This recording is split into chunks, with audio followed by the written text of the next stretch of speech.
Focus our attention, our hearts and thoughts and minds today on the opening prayer. God of might, giver of every good gift, put into our hearts the love of your name,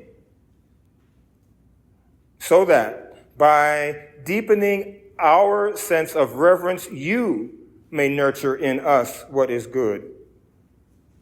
And by your watchful care, keep safe what you have nurtured. I'd like to focus particularly on the first phrase, giver of every good gift, and then seeing how this prayer upholds for us our sense of we rely on God for everything. So even having a love of God's name, we have to ask God to put that into our hearts. We can't create that on our own. We can't pull ourselves up, as it were, by our own spiritual bootstraps. And then it's God we're asking to deepen our sense of reverence for him. And this phrase, God's watchful care. Our opening hymn, We Gather Together, captures a sense of God's watchful care when it's the words, beside us to guide us.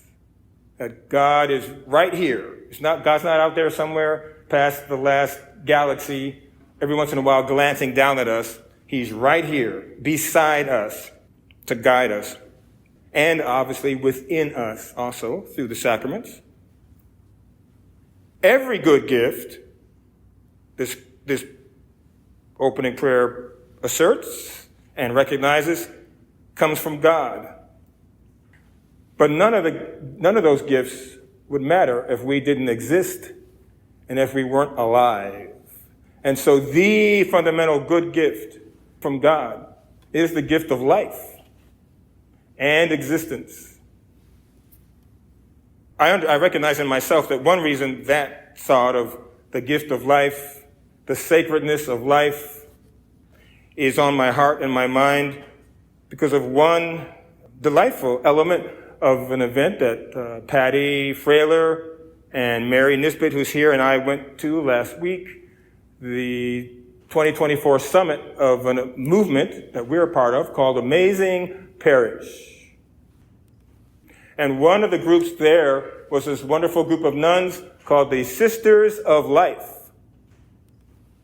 And their ministry, their purpose, is to help foster a pro-life perspective and to help women who are contemplating abortion to find ways to help them to carry the child to term. So that's their purpose. That's, as we often say in at least Catholic culture, that's their charism. And it's part of our, Catholic culture anyway, that religious orders of nuns or brothers or priests and brothers, like the Jesuits, Dominicans, Sisters of Charity, whatever else, it's pretty common for us to think of them as having a particular charism.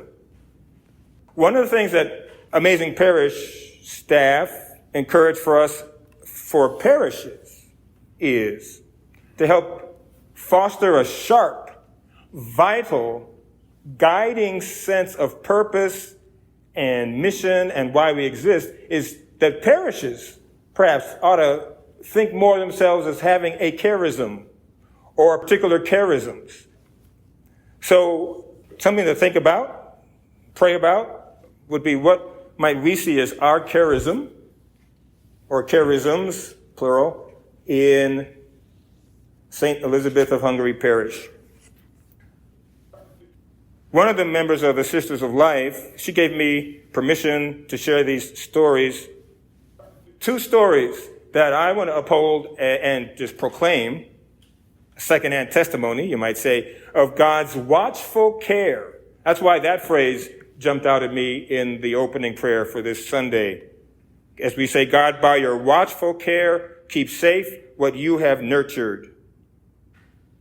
So here are 2 stories of God's watchful care that one of the members of the Sisters of Life shared with all of us.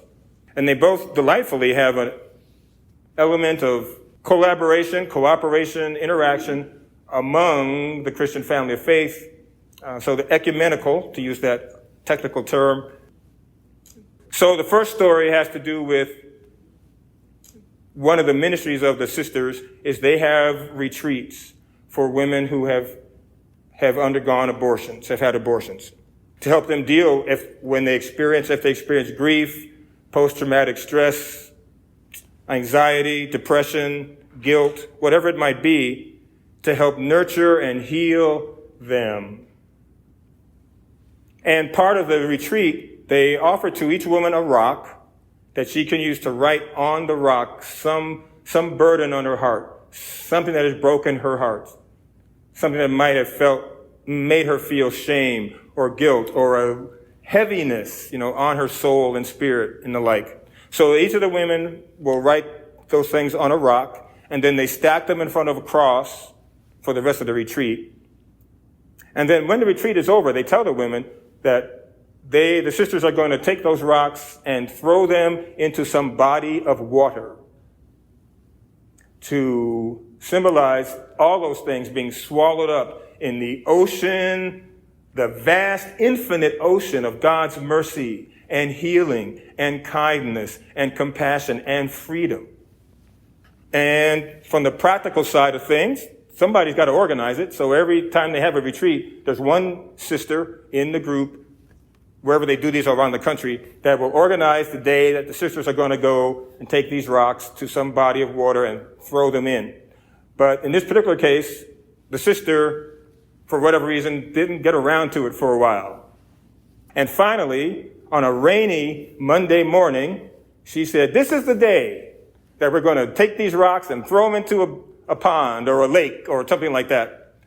And as they were throwing these, so they're in their habits, in some public park, throwing rocks into the pond. And sure enough, it caught the attention of two women who were walking through the park. They were biological sisters, blood sisters. One, this is the ecumenical side. One is a Protestant minister, and the other one was pregnant. And in her, something about the circumstances of her pregnancy had her troubled. And so they went up to these nuns and asked what they were doing. And when they explained, the woman who was a Protestant minister asked, "Would you pray with my sister as she works through issues with this troubled pregnancy?" So they prayed for the two of them, and then they parted ways. God's watchful care enabling these women in this religious community, because of one sister's putting off the duty of getting the rocks into a pond, crossed paths with these two other women dealing with a very troubling situation in one of their lives. The second story, a couple years later, a Protestant minister, approached the sisters about coming to his congregation and telling them about the work that they do and their ministry and their reason to exist of helping to foster a pro-life culture and to help women in troubled pregnancies. And they agreed, a nice ecumenical Christian unity gesture to go talk to a Protestant congregation. And as they were planning it, the minister kept bragging, like a lot of grandfathers do, kept bragging about his grandson, Peter.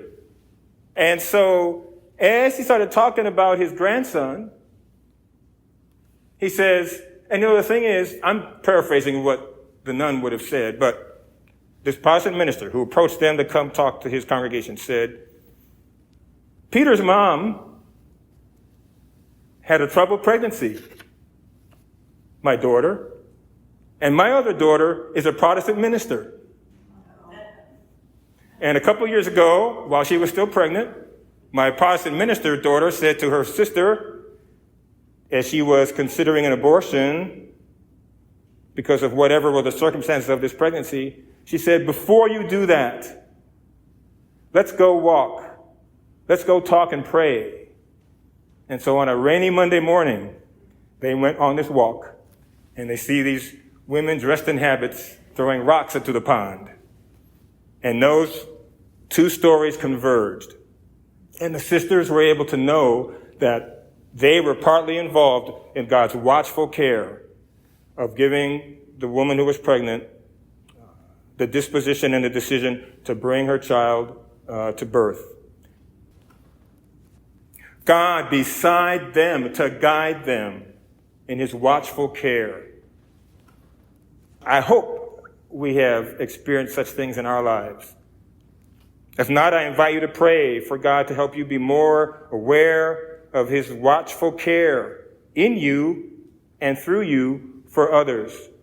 Ask God to put into your heart a deeper, more ardent, blazing love of his name. Ask God to deepen our sense of reverence for him, loving, obedient, trusting, childlike surrender to God. Because we are alive, because we exist, having this fundamental, greatest, and perfect gift from God, the gift of life, as individuals and households and families, I invite us every day to read, or maybe for the first time, consecrate or dedicate your existence and your life to God and say, you gave me these gifts, Lord. Put into my heart a greater love of your name, deepen my sense of reverence for you, and help me use this gift of existence and life that you have given me for the good of others and for the glory of your name. And not just as individuals, not just as households, but I'll conclude with this, to pray about that for us as the prayerful, faith-filled family of St. Elizabeth of Hungary. And if you're visiting from other parishes or other churches, may you pray the same for your congregation. Let us be a congregation and not caring about our reputation, but that it just simply would be the case and the fact that we are a family of faith, ardently in love with God, striving to surrender ourselves to God and to do some good for God and for the church and for the world by the life of Christ, the power of the Spirit, and to the glory of God the Father in us as a family of faith of St. Elizabeth of Hungary Parish.